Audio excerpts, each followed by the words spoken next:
لو قلتلك ان في مدينة الاسد فيها هو الرئيس والثعلب فيها بيدفع ضرايب والارنب ضابط شرطة، هل هتصدق؟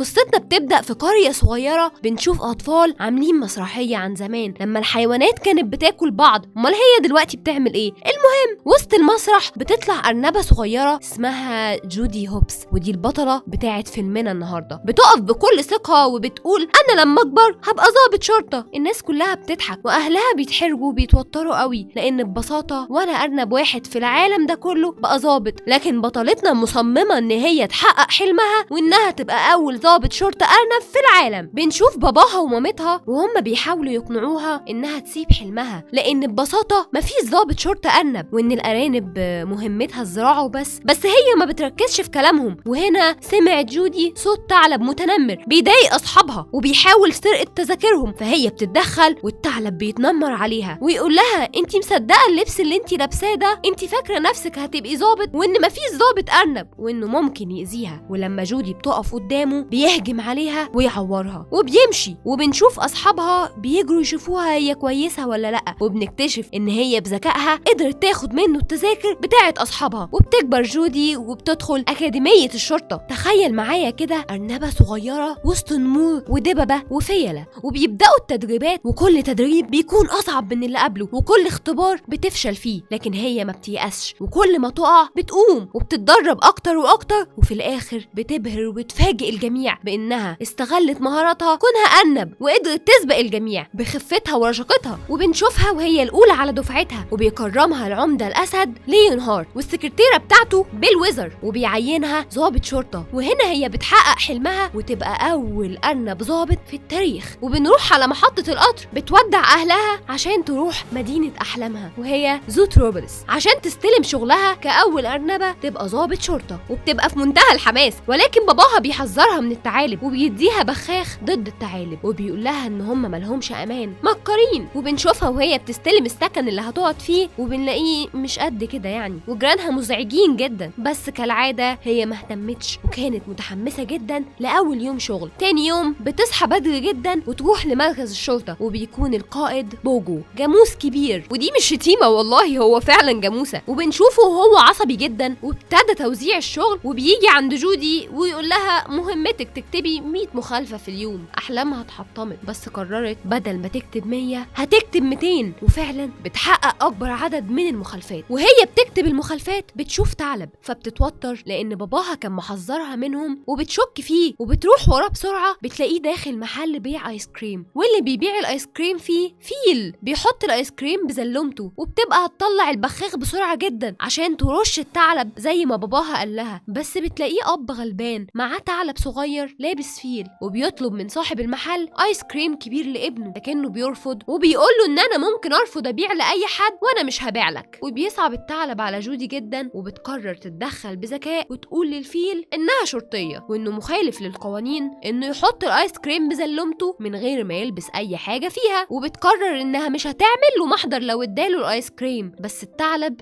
مش معاه ثمنه، فبتقرر تدفع له هي، وبيشكرها ويمشي. وبعد شويه وهي بتكمل شغلها بتلاحظ الطفل الثعلب اللي كان لابس فيل كان سايق عربيه، فحست بشيء مريب جدا وراحت وراهم. لقيتهم بيسيحوا الايس كريم وبيعملوا منه اعداد كبيره جدا ولكن باحجام صغيره، وفضلت ماشيه وراهم لحد ما لقيتهم بيبيعوا الايس كريم قدام شركه فيها حيوانات صغيره، هي كائنات صغيره انا حقيقي مش عارفه ايه هي. وبعد كده بيلموا العصيان الخشب بتاعه الايس كريم من الزباله ويبيعوها على انها خشب احمر لعمال بناء. وكل ده وجودي مراقباهم، وبنعرف ان ابنه ده مش ابنه، ده نصاب زيه وخطر كمان. وبتروح جودي تواجهه وتقول له انها ساعدته وهو كذب عليها، وهو بيقول لها انها مجرد حيله، وبيشتت انتباهها ويحاول يهرب، لكنها بتلحقه وتقول له انه مقبوض عليه عشان بيبيع من غير تصريح، ولكنه بيطلع معاه تصريح فعلا وبيدفع ضرايب كمان. وبيقول لها انها معهاش دليل، وبيناديها بجزره ويقول لها انها اخرها تكون مزارعه جزر، وكمان انها عمرها ما هتكون ضابط. وبترجع للسكن وهي محطمه. اول يوم كان بائس جدا جدا عليها عكس كل توقعاتها. كل احلامها اتحطمت في اليوم ده، واهلها بيكلموها فيديو وهي بتكذب عليهم وبتقول لهم ان اليوم حلو وان الكل كانوا لطاف، بس ده ما حصلش. وبيعرفوا ان هي ضابط مرور من لبسها بتحاول توصل لهم انها حاجه مؤقته، ولكن هم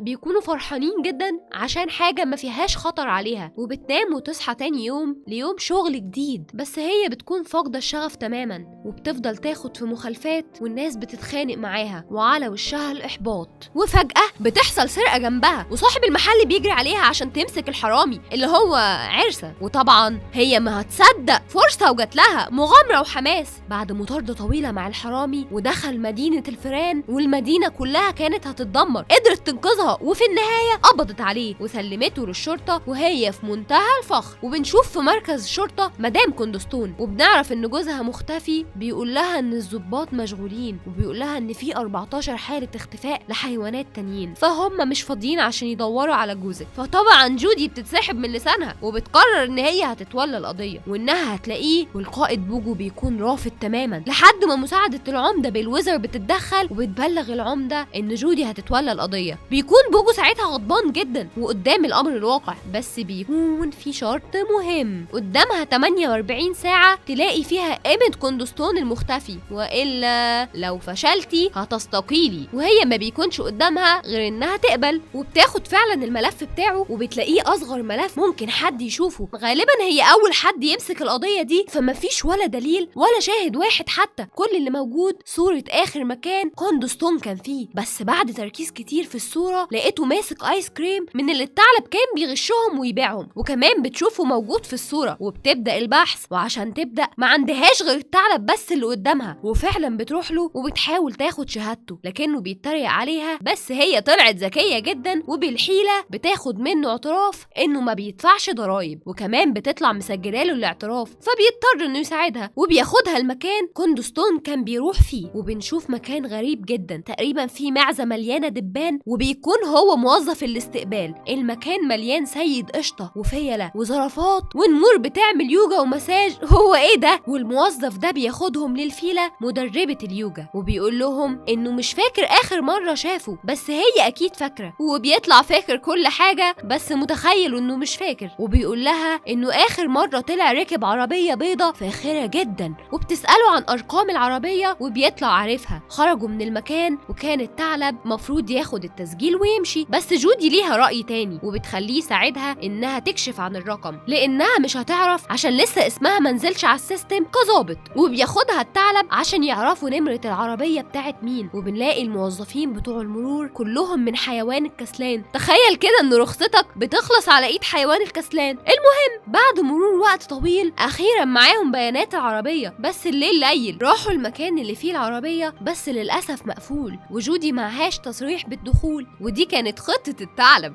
عشان يضيع الوقت عشان ياخد التسجيل ويمشي، بس هي برضو اذكى بترمي التسجيل جوه المكان، ولما يدخل يجيبه بتقوله انها مش محتاجه تصريح عشان تقبض على واحد بينط من على السور. وبتاخد التسجيل من تاني وبيكملوا بحث عن العربيه، وبيلاقوا العربيه وبيدخلوها. ونشوف اثار مخالب حيوان مفترس في العربيه، وبيلاقوا بطاقه قيمه كوندستون. وبنكتشف ان الثعلب طلع عارف اصحاب العربيه وان العربيه بتاعت اخطر زعيم عصابه، وبيحاولوا يهربوا بسرعه بس رجاله زعيم العصابه بيقبضوا عليهم. وبنعرف ان الثعلب نصب على زعيم العصابه، وبنشوف دببة عمالقه كتير في المكان. وجودي بتتوقع ان زعيم العصابه اكيد مخيف جدا بس بيطلع فار وبيكون هيموتهم. بس فاكرين جودي لما انقذت الفيران في مدينه الفيران طلعت انقذت بنته وعافى عنهم وسامحهم وقرر يساعدهم، وحضروا معاه فرح بنته. وبيحكي لهم زعيم العصابه بعت لإيميل كوندستون العربيه عشان هو كان عاوز يتكلم معاه في حاجه مهمه، وان هو اللي جاب ورد فرح بنته، بس للاسف هو ما جاش. فجودي بتتوقع انه عشان اتهاجم عليه، طلع العكس خالص، ان هو اللي هاجم ودمر العربيه واختفى. وبيقول لهم انهم لو عاوزين يلاقوا قيمه كوندستون يروحوا للسواق. بيروحوا زي غابه بيت جوه شجره وبيخبطوا على السواق مانشس وبيسالوا على اللي حصل لإيمت، بس هو بيقول لهم المفروض تسالوا على اللي حصل لي، شكله واكل علقه محترمه. مخالب إيمت سايبه اثر على عينه. وبنشوف اللي حصل فلاش باك، وبنلاقي إيمت كوندستون عمال يقطع في كل حاجه بمخالبه، وتوحش فجاه وهجم على مانشس وقعد يصرخ ويقول العويل ليلا العوين ليلا، وطلبوا منه انه يدخلوا يتكلموا معاه ويقول لهم مين هم العوين ليلا، ووافق. وكانوا داخلين فعلا، وفجأة سمعوا صوت جاي من عنده، وبنشوف السواق مانشس بيتوحش هو كمان وبيجري وراهم. وجودي بسرعة بلغت الشرطة، وبعد مطاردة طويلة جدا قدرت انها تربطه بكلبشات، ووقعت هي والثعلب في المية. ووصلت الشرطة وقالت لهم ان في مفترس متوحش، بس لما راحت توريه للقائد بوجو ما لقيتهوش، اختفى. والقائد قرر انه ما يكملش فرصة جودي بقية ال 48 ساعة اللي هو اداها لها، وانها تديله الشارة وتستقيل. بس الثعلب المكار بيتدخل بمكر وحيلة، وقدر يقنعه انها تكمل بقية ال10 ساعات اللي فاضلين من المهلة اللي اداها لها. وجودي حست ان الثعلب وقف معاها وشكرته، وحكى لها عن قصته القديمة، انه لما كان صغير كان عاوز ينضم للكشافة وراح يشتري لبس جديد، كان مبسوط جدا، وانه كان المفترس الوحيد في فرقته، وكان بيقسم قسم الكشافة، بس الفريق ضربه وحطوا على وشه كمامة المفترسين وطردوه، وقالوا له ان عمرهم ما هيثقوا في ثعلب. ومن ساعتها وهو اتعلم حاجتين، انه ما يحسش ان في حد غلبه، وان لو العالم كله شاف ان الثعلب مكار ومش هنثق فيه فمش مهم نغير رأيه فينا. واضح ان هم بقوا اصدقاء. ووسط كلامهم فجأة جات للثعلب فكرة ان الطرق كلها اكيد فيها كاميرات، اكيد الكاميرات صورتهم، بس ناقص حاجة، هم محتاجين يوصلوا للكاميرات ولازم بموافقة القائد بوجو، وهو اكيد مش هيساعدهم. بس جودي جات لها فكرة، مساعدة العمدة بيل ويزر هي اللي تقدر تساعدهم. وفعلا قدروا يوصلوا للكاميرات وشافوا كل اللي حصل، وفعلا شافوا ان في ذئاب بيعوا جم واخدوا السواق مانشس، وعرفوا ان هم دول العوين ليلا، واكيد اخدوا كمان ايمت كوندستون، وعرفوا هم اخدوه لفين، وبيلاقوا مكان غريب مليان ديابة،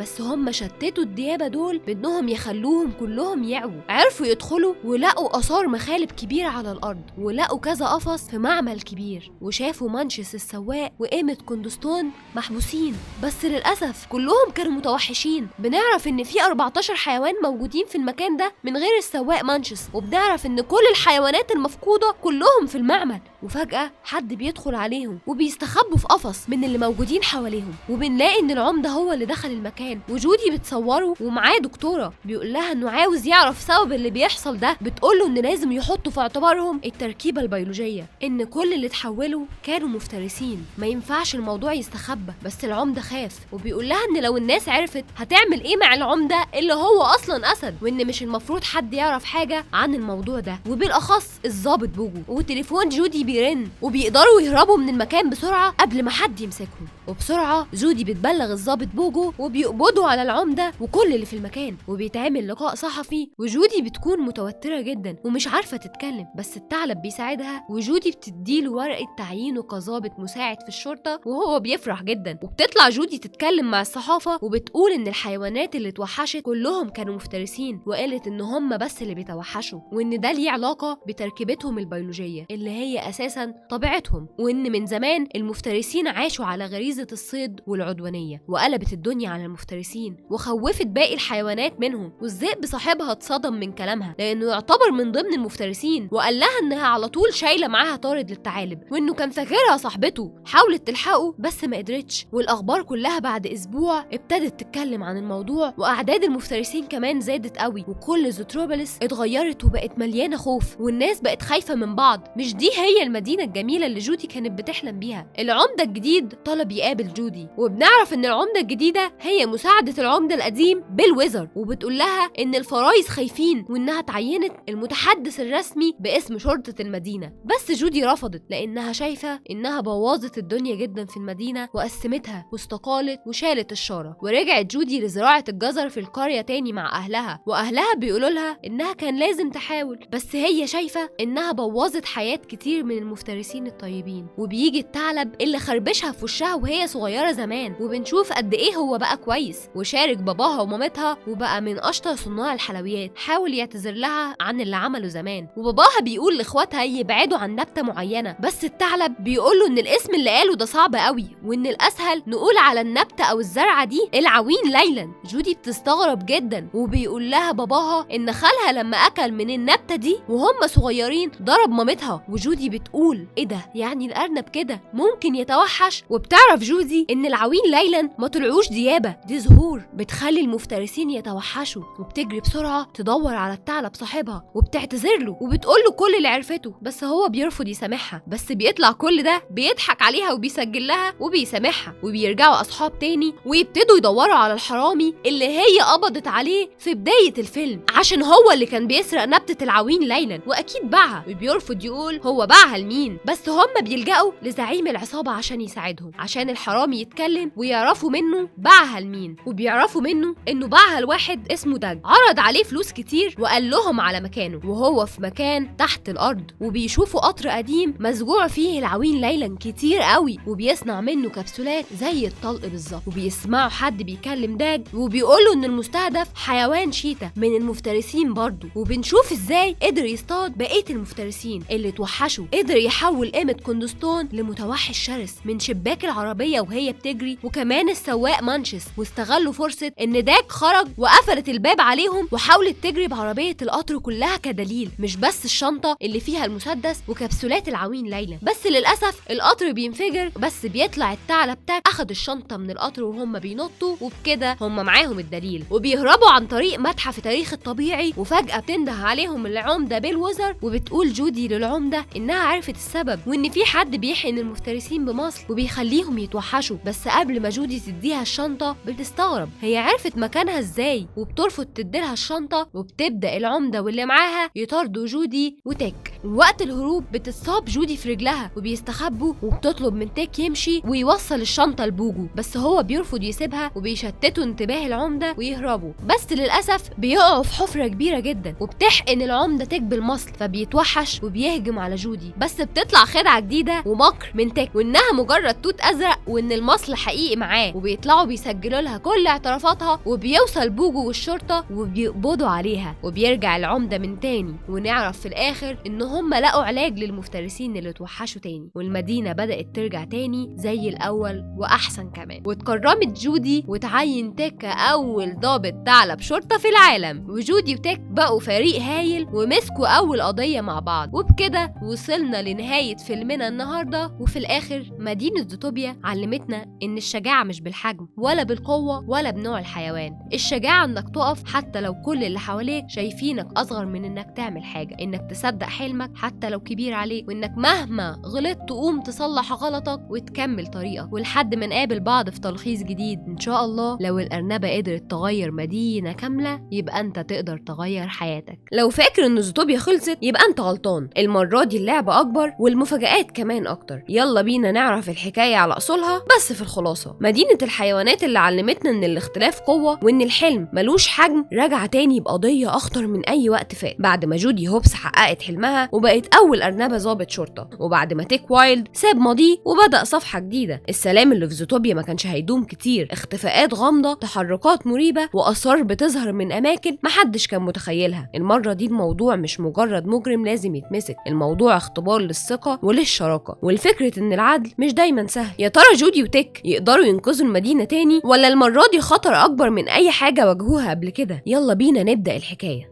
بيبدا الفيلم باخر مشهد في الجزء الاول، وجودي هوبس وتيك وايلد بيوقعوا سكرتيره العمده سابقا بيلوزر في شر اعمالها، وبيسجلوا لها كل كلامها اللي بتعترف فيه انها وقعت لاين هارت العمده القديم، وبيتقبض عليها والاعلام كله بيتكلم عنها. وبيتعين تيك وايلد كظابط شرطه، وبيكونوا اول فريق بيتكون من ارنبه وثعلب. وبنعرف ان في عمده جديد لزوتروبوليس اسمه براين بيكون، ممثل سابق. وبنشوف احتفالات بجدران الطقس ان عدى عليها 100 سنه، اللي خلت المدينه تقدر تكون مدينه امنه لجميع الحيوانات من كل بيئه. وبنشوف العمده الجديد في مقابله صحفيه بمناسبه الاحتفال وهو بيقول بما ان ارنبه ريفيه وثعلب مكار من عالم الاجرام قدروا يتجاهلوا الاختلاف الكبير اللي بينهم ويشكلوا فريق، فزوتوبيا تقدر تحتوي الاختلافات عشان يكونوا اقوى. وبنشوف جودي هوبس وهي متحمسه جدا وبتقول لتيك ان هم هيكونوا اقوى فريق في المدينه وهيحلوا قضيه جديده. وبنشوفهم وهم بيجهزوا لاول يوم شغل، وبتصحى جودي بدري جدا بحماس ونشاط كالعاده. وبنشوف تيك وهو صاحي بالعافيه، وبنبدا نشوف اول قضيه القائد بوجو بيعرفهم عليها. بيكون مطلوب منهم القبض على مجرم بيهرب بضاعه غير شرعيه عن طريق المينا، وبيجي يوزع على جودي وتيك اقل مهمه، بيلاقيهم اختفوا. وبيعرف من الموظف ان هم راحوا يشتغلوا على القضيه وراحوا مع ابنهم على الموقع. وبنشوفهم وهم لابسين هدوم كأب وأم، وواخدين الثعلب الصغير صديق تيك في الجزء الأول على إنه ابنهم في عربية أطفال. وبيقابلهم الموظف المطلوب القبض عليه، وجودي بتعمل نفسها ذكية وبتسأله سؤال غريب جدا: هو أنت وظيفتك تتأكد من دخول بضايع مش مهربة للمدينة؟ وبيبدأ الموظف يشك فيهم وبيطردهم، لكن تيك بيبدأ في مكره وبيمثل عشان يصعب على الموظف، وبيقول له إنه جاي يحتفل بعيد ميلاد ابنه، وإن ده أول عيد ميلاد بعد الحادثة، وإنه عاوز السواق يكتب له على الجبس. وبيبدأ يشتت انتباه الموظف عشان جودي تقدر تدور على البضاعة المتهربة. وجودي بتحاول تفتح المكان اللي فيه البضاعة، القائد بوجو بيكلمهم على اللاسلكي، والموظف بياخد باله وبيعرف إن هم شرطة، وبتقع البضاعة وبيحاول يهرب، وهم بياخدوا عربية بسرعة وبيحاولوا يلحقوه، وبيبعتوا رسالة للقوات إن هم وراه. وبنشوف زمايلهم وهم مش عاوزينهم يتدخلوا وبيقولوا لهم ابعدوا سيبوا الفريق الحقيقي هو اللي يتصرف. وبنشوف مطاردة من كل فريق للشرطة، بس هو بيكون أذكى وبيقدر يهرب من كل الفرق، وبيكون ده أثناء احتفالية كبيرة جدا في المدينة، وبيكون في أعداد كبيرة من السكان، وبتحاول جودي إنها تكون وراه وتلحق تقبض عليه، وبيكون في خطر على الحيوانات. وبنشوف الموظف المطلوب القبض عليه مغمى عليه في العربية، فبتضطر جودي تنط في العربية بتاعته عشان تسوقها لأنها كانت هتدخل في الحيوانات. وبيكون تيك خايف عليها، ولكنها بتقدر فعلا إنها تبعدها عن الناس، بس للأسف العربية بتقع على تمثال بيكون ورا العمدة على طول، وبيتقبض على الموظف. بس وهي بتخرج من العربية بتشوف حاجة بتهرب منها، ولما بتدور بتشوف جلد تعبان، وبنعرف إن المدينة بتمنع الزواحف من العيش في المدينة، وبالأخص التعابين. وبنعرف إن مفيش تعبان دخل المدينة من 100 سنة. وبيطلب القائد بوجو يقابل تيك وجودي، وبيكون غضبان جدا، وبيحاول الفريق اللي فيه حمار وحشي ينسب القبض على المجرم ليهم، لكن جودي ما بتكونش مهتمة غير إنها تقول للقائد إنها لقت جلد تعبان في العربية، وإن كان فيها إعلانات لزوتروبوليس المئوية، وكان فيها صندوق غريب. لكن بوجو بيكون غضبان جدا وبيقول لها إن هم دمروا نص المدينة، وبيقول لهم إن هم خالفوا الأوامر، بس بيقول لها إن رغم كل ده هو معجب بشغلها، بس طريقتها هتأثر عليهم في الشرطة وعلى أي حد ممكن يشوفها قدوة لأنها مندفعة. وبيقول لها إنها مش هتقدر تنقذ العالم في كل قضية. وتيك بيهزر كالعادة، وبوجو بيقول له هو أنت ما ينفعش تبطل هزار شوية. وبوجو بيمنعهم عن العمل مع بعض في الميدان، ولو فشلوا في المهمة اللي جاية مش هيشتغلوا مع بعض كفريق تاني، وإنها آخر فرصة لإثبات إن هم فريق ناجح. وبنشوف المهمة دي وبنعرف إن بوجو بعتهم لمكان غريب جدا فيه دكتورة نفسية تقريبا، وإن هم موجودين عشان الشركاء الغير متفاهمين مفروض يشتغلوا على نفسهم عشان يقدروا يتغلبوا على ده. وجودي بتقول لها إن هم شريكين من أسبوعين بس، وإن مفيش مشاكل بينهم، وإن وجودنا هنا مجرد سوء تفاهم. بس الدكتورة بتقول لهم شفتوا إزاي ما ادتش فرصة لشريكها يرد، وبتطلعها عندها عقد نفسية. وجودي بتبتدي تتوتر وتهز رجلها، وتيك بيضحك فبتقول له إنه هو مصدر توترها، وإنه مش ناضج عاطفيا، وقدامهم سنتين عشان يقدروا يتفاهموا. وجودي وتيك بيكونوا مش فاهمين إيه اللي بيحصل، وبيخرجوا. وجودي بتطلب منهم إن هم يروحوا للقائد بوجو ويوعدوه إن هم هيكونوا أحسن، لكن تيك بيقول لها خلينا نستخدم طريقتي المرة دي ونبعد عنه شوية لحد ما ينسى. لكن جودي بتكون شايفة إن هم مش هيثبتوا إن هم فريق كويس طول ما هم في الاجتماعات النفسية الغريبة دي. بس تيك بيقول لها لو اشتكينا هتزيد مدة العقوبة، خلينا نلعبها بذكاء ونبعد عن الأنظار ونكون فريق الأحلام. وبنلاقي زمايلهم في الشرطة بيتنمروا عليهم وهم خارجين. تيك بيسأل جودي هو انت شايفانا فريق ناجح؟ بتقول له أكيد، بس أنا عاوز أعرف نعمل إيه عشان نثبت ده للكل. تيك بيقول لها جايز إحنا مش محتاجين نثبت ده لحد. وجودي بتكون شايفة إن هم مضطرين يثبتوا ده، وكل ما ده يكون حصل بسرعة يكون أحسن. وبتديله كتاب وبتمشي، وبنشوف الفرق اللي بينهم قد إيه وقد إيه هم مختلفين. جودي بتروح وتكلم أهلها وبيقولوا لها إن التلفزيون بيقول إنها محتاجة لحد ينقذها أساسا، وبيسألوها عن تيك، ومامتها بتكون شايفة إنهم الاتنين مختلفين عن بعض جدا. وباباها بيقول لها إن أول قاعدة من قواعد الشراكة إنك تكوني عندك حق أو تكوني سعيدة، ومفيش مانع إنك تتنازلي شوية. وبتقفل معاهم وبتكون محبطة جدا، وبتتفرج على التلفزيون وبتشوف الأخبار، وبنعرف إن في توسع هيحصل في مدينة تاندرا، والحيوانات بتكون قلقانة جدا، وإنه هيتعمل حفل زو مئوية وهيتعرض فيه لأول مرة دفتر لينكسلي، وبيكون فيه مخطوطات أصلية لجدران الطقس اللي صممها لابنيزر لينكسلي. وبتبتدي جودي تركز وتعيد مشهد معين، وبتشوف فيه العربية اللي كان سايقها الموظف اللي اتقبض عليه، وإنها من العربيات اللي هتقدم الضيافة للحفلة، ولقت فيها جلد الزواحف. وبتفتح تاني الملف اللي فيه المعلومات اللي كانت عاوزة توريها للقائد بوجو عشان تتأكد من العربية، وبتشوف إعلان الاحتفالية، وبتعمل سيرش عن تاريخ دفتر لينكسلي، وبتعرف إن هي نفس الذكرى لهجوم التعابين الوحيد في تاريخ المدينة، وإن الضحية للهجوم ده كانت سلحفة بتشتغل عند عائلة لينكسلي، اتسممت وهي بتحاول منع تعبان من سرقة دفتر لينكسلي، ومن الوقت ده محدش شاف تعابين في المدينة. وبتتصل جودي بتيك وتقوله على شكوكها واللي عرفته، وإن التعابين حاولت سرقة الدفتر من 100 سنة. طب ولو حاولوا يسرقوه تاني. وتيك بيقول لها ان مفيش تعبان دخل المدينه من زمان، وراحت له بسرعه وبتقول له ان لو كان التعبان في الحفله فعلا يبقى احنا مش قادرين باننا نكون ظباط. وهو بيقول لها ان القائد بوجو وهو مسميه كفته لو عرف هيفصلهم عن بعض لو كان تفكيرها غلط. وهي بتقول له لو ما حلناش قضيه جديده عشان نثبت ان احنا ناجحين كفريق هيفصلهم برضه، واننا مش هنعمل حاجه، احنا هنراقب المكان من بعيد بس، ولو ما لقيناش حاجه هنمشي، ولو كنت انا صح محدش هيشكك اننا فريق ناجح. وبيوافق تيك وبيسالها هندخل ازاي من الامن وهيكون شكلنا غريب في مكان زي ده. وهي بتقوله عشان كده هنروح متنكرين. وفعلا بيروحوا الحفله وبنشوف الاحتفال وبيكون فيه كل حيوانات زوتروبوليس، وبنشوف قد ايه جودي متحمسه وهي رايحه وبيقدروا يهربوا من الامن وبيدخلوا المكان بتاع الحفله. وبنشوف زعيم العصابه والدببه اللي كانوا في الجزء الاول وهم داخلين الحفله. والعمده وين دانسر بيوصل وبنعرف قد ايه هو مهووس بالتصوير، ما هو كان ممثل قديم. وبيوصل جودي وتيك وبيروحوا للعربيات وبتعرف انهي عربيه فيهم كان فيها التعبان. وبيشوفوا باب مفتوح في مكان الحفله وبتلبس جودي فستان وبتدي لتيك لبس يلبسه عشان يقدروا يدخلوا الحفله. وهو بيقول لها احنا قلنا هنلقي نظره بس في كل الاحوال احنا بنمشي حسب رايك. وبيلبسوا وبتلبس جودي وبيكون شكلها جميل قوي وتيك بينبهر بيها وبيقول لها التنكر ده مناسب ليكي جدا. بس كالعاده تيك عمره ما هيكمل كلامه عادي، بيتريق على ودنها فبتضربه. وبيدخلوا من الباب اللي مفتوح وبتكون جودي منبهره جدا بالحفله. وتيك ما بيكونش فاهم ليه تعبان هيكون عاوز يسرق كتاب قديم زي ده. فبتقول له جودي انا ما اعرفش بس ما حدش هيسرقه واحنا هنا. وبتشوف جودي الدفتر فين وبيقول لها تيك طريقتك هتبين اننا شكلنا غريب. وبنعرف انه كان بيروح للحفلات دي بس بيروح عشان يسرق، وبيوريها ازاي هو كان بيقدر يسرق وبيسرق حاجه وبيرجعها تاني. وبيشوفوا الدفتر وبتروح جودي تشوفه من قريب وبيشوف تيك بوجو وهو رايح ناحيه الدفتر. وبتقرا جودي براءه اختراع جدران الطقس اللي سره في الكتاب ده. وبنعرف انه لابنيزر لينكسلي هو اللي عمل الكتاب ده، والغلاف بتاعه بيكون مصنوع من معدن. وبيبلغها تيك ان بوجو جاي وقدرت تستخبى منه، وهي بتتحرك خبطت في قطه والمشروب وقع عليها. وبيتكلموا سوا وبنعرف انه اسمه بوبر وبيطلع عارفها وبيقول لها انها الشرطيه وانها جايه تحمي الكتاب. وبيشوف تيك جلد التعبان وبتيجي قطه تانية وبتقول لبوبر انت المفروض تكون تحت. وبتعرف جودي انه من آل لينكسلي اصحاب الكتاب وجدران الجليد ومشروع التوسع، وبيكونوا بيعاملوه وحش جدا. وتيك بيكلم جودي وبيقول لها اعتقد انه لقى دليل، بس هي بتكون قافله السماعه. وبيشوف حبل فوق مربوط في السقف بيوصل للكتاب، وبيخبط تيك في القائد بوجو بالغلط. وبيحاول تيك يقول له ان جودي طلع معاها حق بس بوجو ما بيسمعهوش. بس تيك بيعرف يتصرف.